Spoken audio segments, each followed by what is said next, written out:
Hello and welcome to another Conversations with the Contributors of Inspired Living, a guide to ignite joy and prosperity. And it is my greatest pleasure today to introduce you to Doc V, who has been just such a pleasure to work with. I've really enjoyed getting to know you better. Welcome to this little introduction. Thank you so much, Crystal. And likewise, when we first met, I felt a kindred spirit, and that has just been confirmed on this journey we've been on together. So thank you so much for having me on the journey as well as on the show. Beautiful, my pleasure. So I'd love you to share with everyone a little bit about who you are, what you do, what you're passionate about, and why you do what you do. Absolutely. Happy to do so. As you So that was mentioned. like 3 questions in one. I'm like, yeah. So you just take it from wherever, and then I'll come in. Okay, absolutely, absolutely. As Crystal mentioned, my name is Dr. Virginia LeBlanc, affectionately Doc V. So my client mission became, or my personal story became my client mission, which is transformation through career life transition. And, I have to back all the way back up to my childhood and where I was born and raised in a little town or a little city in Southeast Texas called Victoria, Texas. And, we didn't sit around a dinner table. We were hardworking people. My parents were hardworking folks, blue collar, just doing the 9 to 5 and longer hours. We didn't have conversations about inspired living, things of that nature. It was just managing our reality. I saw my mother.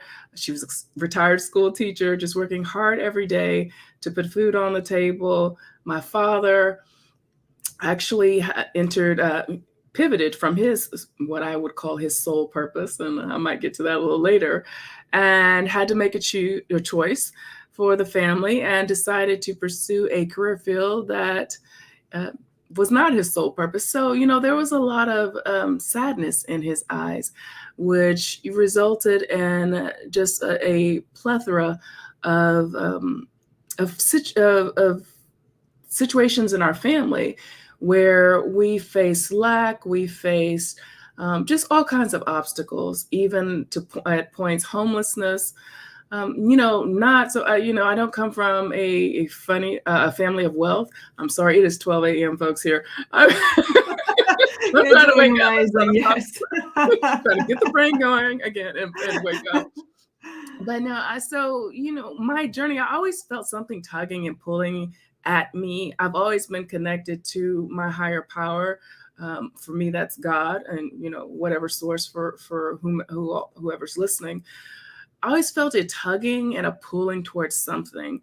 And as life just unfolded and started to happen, I found myself having to pivot because it kept happening to me as opposed to me happening to it. And so And life kept happening to you rather than you being in the driver's seat. exactly. From the point I left my mother's home to while I was in college, grad school, and I ended up having. I remember I was sitting in a room interviewing for a position at a university, and at this point, I had pivoted a few times. So I started developing a competency section in my resume before that was even a thing. And I remember one of the panelists asking, because he couldn't digest it. He was thinking with that box, that closed box mind on exactly the particular skill sets for the job that were needed, which I had those skill sets, but I also had a plethora of other skill sets. And so he asked me, so what is it that you do? And he said it not in a kind way, but kind of in a, so why are you here? Way. And, and that was a turning point in my life, but it made me question myself and my capabilities, who I was, what I was about. I used to think there was something wrong with me. How many of us have felt that, right? And what I came to realize as, time just kept unfolding, and I started to just become more self-aware and work on myself and seek out personal development opportunities. And what I realized is that there was nothing wrong with me. I had forgotten because of just the noise of life and not plugging into that soul calling and, shutting out my conscious intuition, which I talk about in my chapter, not processing the fact that, I'm uniquely, wonderfully, beautifully made, and not everyone is going to get you. And that's okay. It's about defining your path, whatever that looks like. And when I had that revelation, the title of my chapter is Freedom is Calling, Think Without a Box. That experience with that gentleman, and I should thank him, I don't even remember his name, was a wake-up call, because I started to hear the voice of freedom. I started to process and listen to that, my intuition, which it resides in our subconscious, but bringing it forward into the conscious. And, really that has started to inspire me as I started connecting the dots in life. So long story short, fast forward, I actually ended up having a very serious health condition, which potentially could have taken me out of here. And that was, I really started having revelations while I was on my healing bed for about 6 weeks or so. That's when I wrote my first book, Love the Skin You're In: How to Conquer Life Through Divergent Thinking. And I wrote a chapter in there, and I may have shared this with you before, but I wrote a chapter in there. It was called, it had to do with the balancing act. And it was the fact that balance really, in the way we like to think about it, is really illusion. It's about managing the time, the energy, the space, all of that. And I talked about managing your reality. But what I did not process while I was going through that, because remember, I was still on my healing journey, was that there was an even higher and even better place where freedom truly does call. And that's inspired living. And that's what this project really helped me to process. I've been on that journey, but I hadn't quite put all the pieces together. And this project really helped me connect the dots with that. I was doing the parallelpreneur thing. I was in a very hostile work environment, discriminatory, you name it. It was affecting my health. Stress was, as my honey says, is a free disease. So I realized I had a choice. So I chose me, finally. I chose me. I faced my fears, all the things that I had been preaching. It's funny because, we as writers, as leaders, thought leaders, what have you, we share the things, our pain points, and, the lessons that we've learned to help other people walk through things more easily to avoid those pitfalls or what have you. But a lot of times we can get lost within ourselves. We're preaching the message, right? We're teaching, we're freeing others. But, we then, we start serving from that, from that glass half full, or, that cup that is not running over. And, it can really become, we can get trapped back in that box, or hovering around the box. I won't say in the box, but definitely constricted by that box once again. So I'm sorry, I'm just going on and on, Crystal. Waking up, girl. Yeah, beautiful.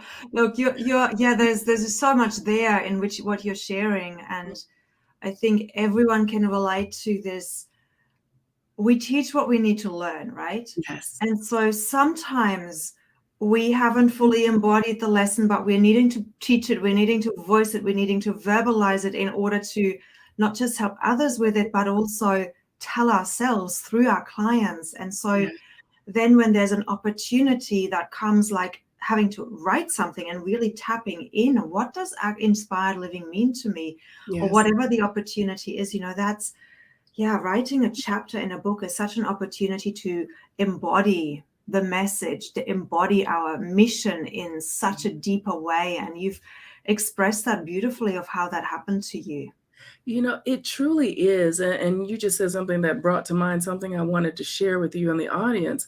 And it was the fact that, I'd been so busy in life, doing the parallelpreneur thing and focusing on everyone else but myself. And when I started this project, it forced me to get quiet. It forced me to just be with myself.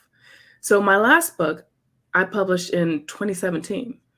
And I have been intending to write a book every year. That was the plan, right? At least once a year.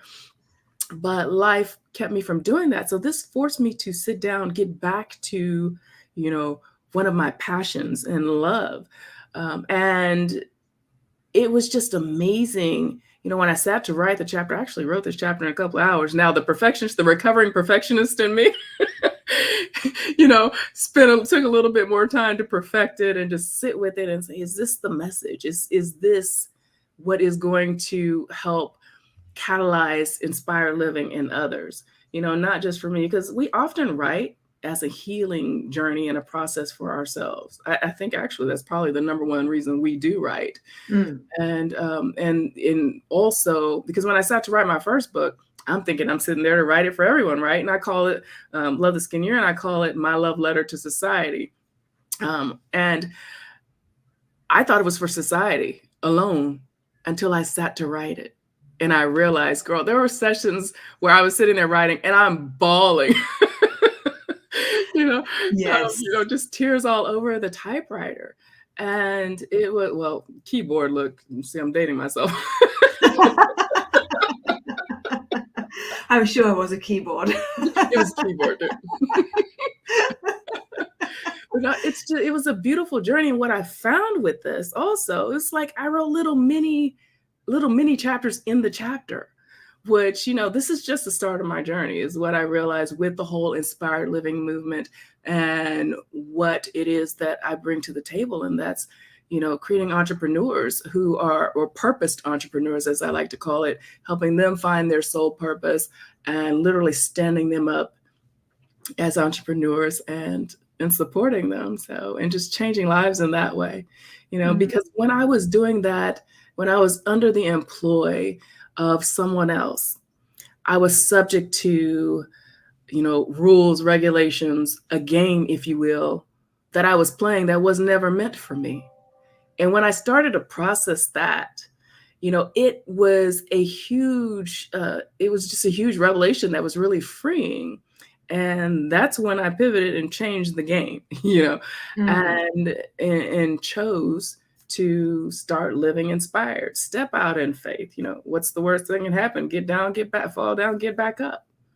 So exactly. And I think your journey of stepping out of the corporate is such a journey that so many people are going through, and they're realizing, actually, I'm getting sick here. It is such a common journey amongst entrepreneurs who are heart-driven and soul-centered. There's many others in the book like you, and I know that there are many out there, perhaps even listening, realizing, wow, if they can do it, then perhaps I can do that too. Perhaps I can trust my guidance and my my intuition, and actually do what my soul is calling me to do. Because if you weren't meant to be doing that, you wouldn't have those thoughts or those feelings of these inner whispers, these urges, come and do it, go for it, have the courage, yes. Right? And this is what you are helping people really stepping into, and pivot out of the corporate into their soul-driven entrepreneurship. And I think with the books, it's taking those people who have started that journey of the entrepreneurial journey and helping them embody their mission on an even deeper level. Absolutely. Absolutely. And I think it's important for projects like this and for Facebook Lives or the various platforms we're streaming on. I think it's important for us who are thought leaders, change agents, legacy builders to start speaking out more, and particularly women, because, I love to say the quote, as a woman heals, the earth heals. And it's so true. And, we're in this new energy where people are having revelations about life. They are starting to reconcile their current circumstance with their past and where they want to be for the present, in their future, for their renaissance. And so, when I started literally questioning who I was, and more importantly, who did I want to be? That was huge, because I think something that also holds us back is we fear our potential. We fear the greatness in us, that thing that's tugging at us, that is giving us these thoughts or these ideas. And then we fear failing. But there is absolutely nothing to fear. And once I learned to start embracing fear, whatever fear that is, it started to become my ally. It's the catalyst, it's the confidant who's, if it starts trying to whisper in my ear, oh, you might not should have done that. It just spurs me on to keep pressing on, it inspires me. Mm. Yeah, it's a fascinating relationship, and I think what's really Yes. important for people who haven't stepped into this journey to understand, or for us who are in it to remember, Mhm. is that there's always going to be fear, no matter where on this journey we're at, no matter how successful we are, because we're forever expanding and growing. And so each Yeah, next level will bring up those core fears that we have at every single step of the way, right? And so absolutely. it's, yeah, and that's why having, fear as a friend Mhm. and courage as the big sister, so to speak, Yes, I is love a, that. Mhm. yeah, is a beautiful one. Yeah. Yeah, absolutely. And I love what you said just about the continuing to grow, because one of those biggest fears is also change. Well, what is change? Change is growth, in some way, shape, or form. It's how we look at it. It's perspective. Perspective is everything. So if we choose, and let me back up and say this also, understand, folks, choice is a birthright. That is the gift we were all given being born into this world. So we don't exercise our choice enough for our benefit. Or we're making choices and we're thinking that they're really of our own volition when they're a part of this sociocultural conditioning and these cycles that we've been put into, or these boxes we've been placed in, because that's how societies, function, or that's how you have your hierarchical structure. you know, Mm. when you realize that your goal to climb a ladder that really only one person can get up one at a time, and you think that's going to arrive you at this dream, of being or living this life, having these luxuries or having the ability, the free time freedom, having financial freedom, that that possibility is limited when you're in an employment situation, as opposed to pursuing an entrepreneurial path and or diversifying. Hey, if you want to stay in the workplace, go for it, but think about diversifying yourself, because what we've seen and what we've realized is that life no more, you cannot exist on just one source of anything anymore. And Absolutely. so that's why I encourage people, even if they're thought about entrepreneurship or they thought about writing, becoming an author, dabble in it, because an author is an entrepreneur. So I just encourage people just to step out, try something new, try something different, because difference, that is our superpower. And I think that's what we're losing in the world. Not enough people are trying to be different. We're all trying to be normal, and we fear Yes. being anything but normal. Yeah, exactly. I love that not many people are trying to be different. We're all trying to be normal. And that really, and I want to move on, but there's so much juiciness here that Mhm. you're bringing up. That idea that we need to fit in because it's one of our core fears of not belonging. And Yes. so we're forever staying this people-pleasing machine at the expense of our own, uniqueness, really. And I think one of the things my business mentor said to me the other day is like, you need to learn that no is your default, not yes. Yes. Oh, I like You that. know, so no has to become the default, and then you need to convince yourself or go through a series of thought processes to see, okay, why would this be a yes? How Mhm. is this moving me forward? Or am I just going into my default of yes, of people pleasing? Mhm. Yes. Oh, and that is so huge. Yeah. People pleasing. People pleasing is that's how we lose our soul. And this is what, I felt like just my soul was being snuffed out, staying in the workplace, and particularly the workplace that I was in.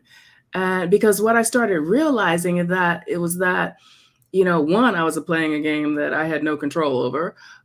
Two, it was like I was serving an incongruent, unagreeable mission.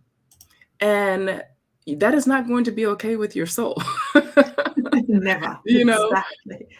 there has to be an alignment, and then also just the energy that flows through us, that is a part of our being, our life, that positive and negative flow.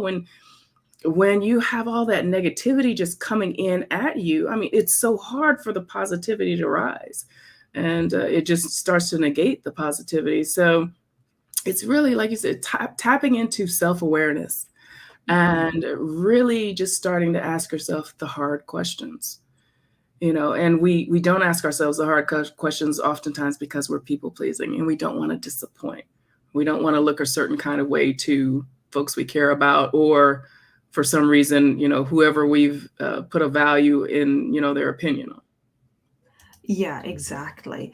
And this entrepreneurial journey and what that means and how we really define who we are is exactly the topic of the next book that I'm collating. It's called Inspired Entrepreneurs: Embracing the Magic of Your Soul Mission. And it's really that inquiry. How do we tap into that? What is my mission? What is my unique? What is my legacy? What am I here to leave? What am I passionate about? And Yes. really tapping into that and embodying that more deeply, like you were sharing earlier, with this inspired living. How can we embody it so that we don't just preach, but we are activating our clients from this place of embodied wisdom? So that's what that is about, and the details are all here. And I want to just touch base to tomorrow, because in Australia we're launching Inspired Living tomorrow. It's like amazing how quickly the time came. Yes. So for anyone who is listening and you would like to read more in depth of what Doc V has been sharing and her journey, then I really encourage you to go to our this website here, crystalhill.com/buy Inspired Living, and get your copy. The links will only go live when the country is going live, because we are going live at 9 a.m. local time across the globe. So if a link isn't working of your country, it's not because that's an oversight, it's because your country isn't live yet. So this is the link. I'm very excited to be finally sharing everybody's wisdom and journey. Yeah. And if there was anything, Doc V, that you would like to leave people with around this writing journey, around this Inspired Living book. I absolutely would like to, say that, this project has been so congruent with my personal mission. What I didn't share is my company, Defining Paths. I'm the founder and CEO. And our mission, in our mission, Transformation Through Transition, we are about helping folks heal, rebuild, and transform their lives and circumstances from the inside out, and put them back in business. And one of our mantras is be your own boss in mind, body, soul, and business. And this conversation about inspired living and embodiment and all that, you can't be successful whether you're in the workplace or you're an entrepreneur when you have parts that need healing and rebuilding in your person. So I really want to bring that out to people's attention. No matter what you're doing in life, if you're trying to be successful in whatever earning potential that you have to go back to the beginning. You have to find those limiting beliefs that lack, those things that are keeping you from healing as a person from the inside out. To be successful and whatever your measure of success is. So I want to encourage you to find your measure of success. What is going to make you happy, fulfilled? What is your soul purpose? Go on a journey of discovery and then pursue that with everything in you. And you will get to that place where you start living inspired. So I just want to encourage people to think without that box, because that box is holding you back and it's keeping you from freedom. And freedom is calling. Freedom is calling indeed, even though we live in a world where it wants to be taken away from us so badly, but it is calling. It's that internal, it's that struggle that's finally come to the surface right now. And it is a choice. And I think, we had our launch ceremony this morning, and the key message here was that joy and inspired living is a choice. It's a choice. Yes, so I encourage everyone to, to reflect on this. What does that mean to you? And if you would love some inspiration around how to do this, or how other people have done this, including Doc V, please go and support us tomorrow and get your Yes. copy of Inspired Living. Yes, Yes, folks, help us become a bestseller. And I tell you what, this book is going to be life for you. absolutely. Thank you so much for being here, Doc V. I really appreciate all your wisdom, everything that you've shared and contributed to the book as well. And we'll see you tomorrow. Okay. For Thanks the so much launch. for having me, Bye, Chris. everyone. Bye, everyone.